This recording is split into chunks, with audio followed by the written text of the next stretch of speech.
Good evening, everybody. After what feels like it's been a very long time, and welcome to episode 162 of Love at First Scent with me, Persolaise, coming to you today on Valentine's Day, because that's what you asked for. Thank you very much to everybody who took part in the little poll that we ran the other day. I gave you the option of whether these videos would be coming out today or tomorrow. To be accurate about the response of the poll, the majority of people actually said that they didn't mind whether the videos went out today or tomorrow, but very, very few people specifically said that they would prefer tomorrow. So here we are, together on Valentine's Day with me wearing a suitably red passionate colour for you. I hope you're all well. I hope you're all ready for, I'm not going to say how many, let's say at least 3 videos today, back to back, including one classic choice, the one that a lot of you have been asking for. And who gets the first comment today? Let me go back. Angela, thank you very much. How have you been? Saying, hi, Persolaise and everyone. A Guerlain, woohoo, excited about this. Where is everyone, says Joanna.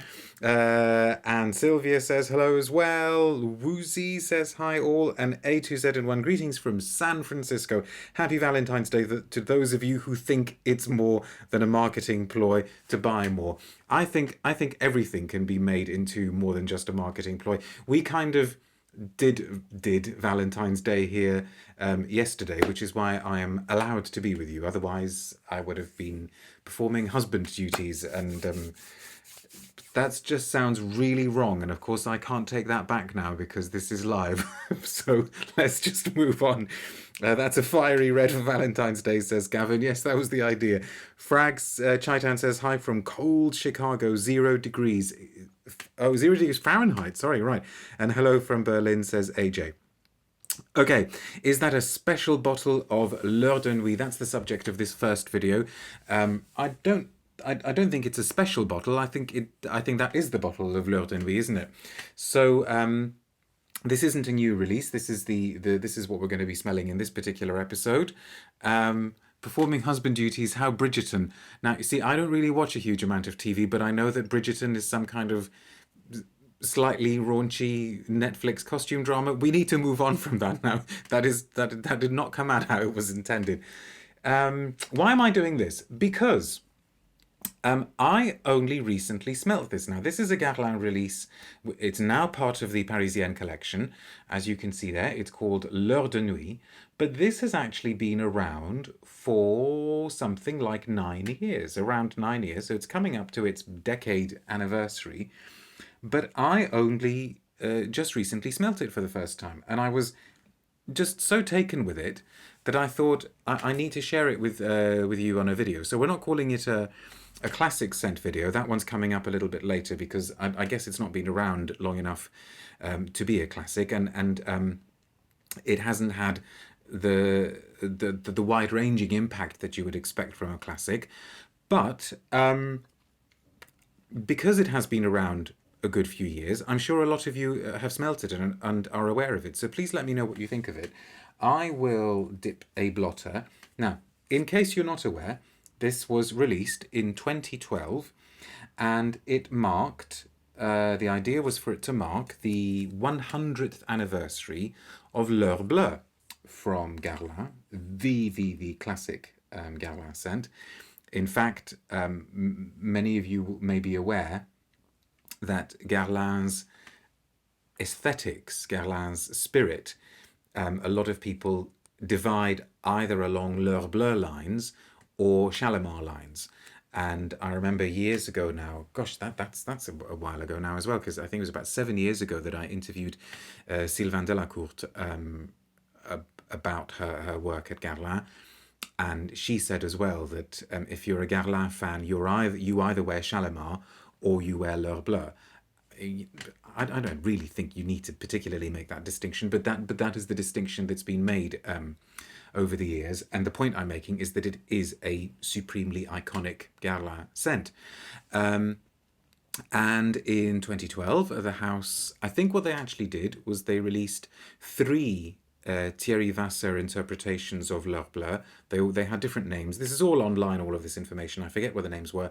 And then one of them ended up being part of the Parisienne line and being renamed L'Heure De Nuit. So it's got the heure reference, but whereas L'Heure Bleue is the blue hour, this is the night hour. And actually, it's a sort of purpley hour or a lilac-y hour. Now, why was I so taken with this? Well,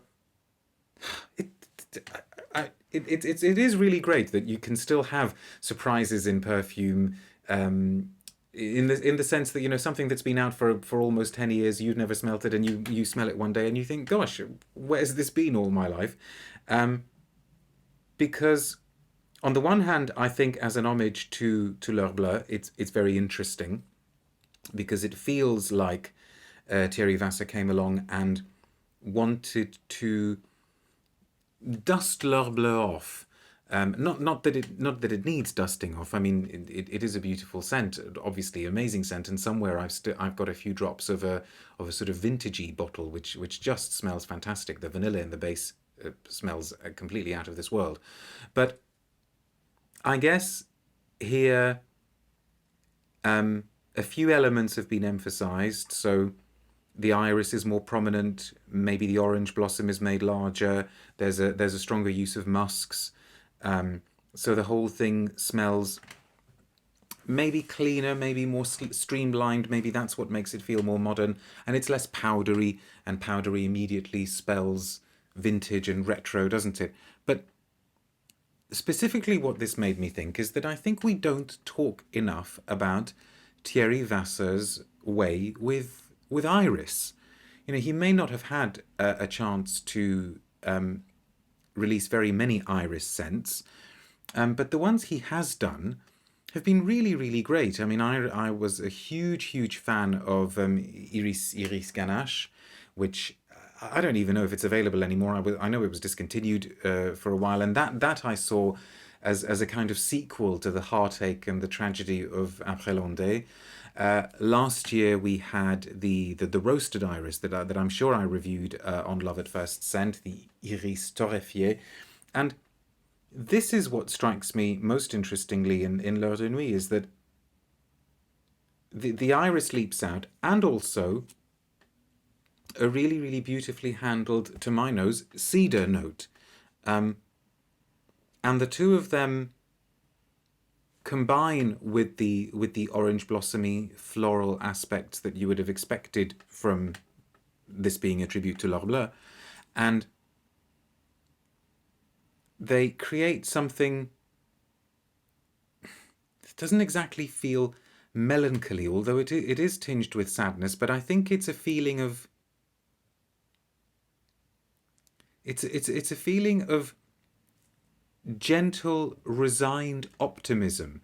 Did I just say the tragedy of Après l'Ondée? Yeah, what I mean by the tragedy of Après l'Ondée is that, to me, it's like one of the most heartbreaking perfumes. It is one of my absolute favourites, but it is the first perfume that comes to mind when I want to think of a sad perfume. Après l'Ondée, Dior's Dune, and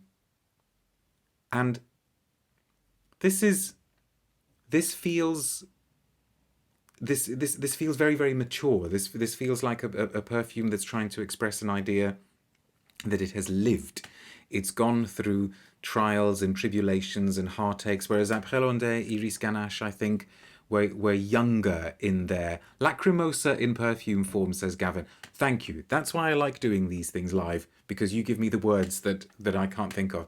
I suppose it could be a lacrimosa. Now, that's reminded me, if you haven't heard it already, look up Zbigniew Preisner, who did the music for the Polish director Krzysztof Kieślowski. He made the music for all of Kieślowski's final films.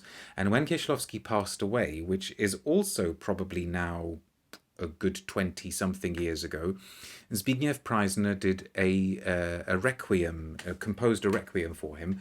And the lacrimosa in that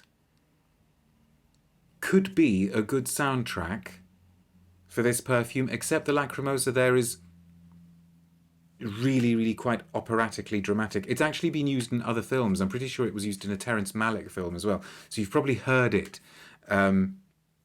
without realising necessarily that that's where it came from.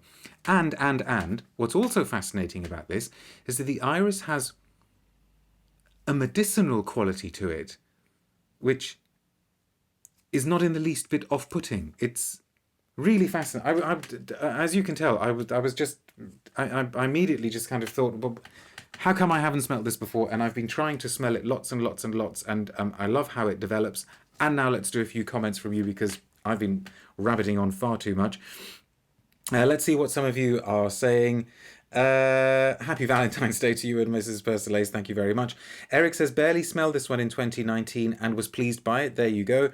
Woozy liked it as well, but with the performance, I decided on just getting L'Heure Bleue EDP given the price. Well, yeah, that's the thing with these ones. They are expensive, aren't they? What about the Mitsuko line, says yeah, people, I mean, obviously Mitsuko, many consider to be the greatest Guerlain perfume of all time, if not one of the greatest perfumes ever made. But that is in a sphere of its own, isn't it? When it comes to trying to make a distinction between what kind of Guerlain fan you are, it's always Shalimar versus L'Heure Bleue for some reason. I don't know.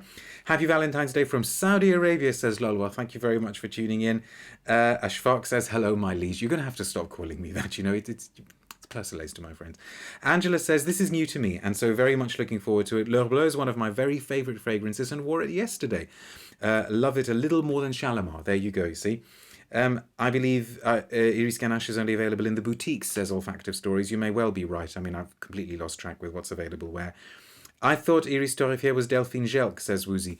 Ooh, see, now there you may be right. In which case my little Thierry Wasser iris theory is under question.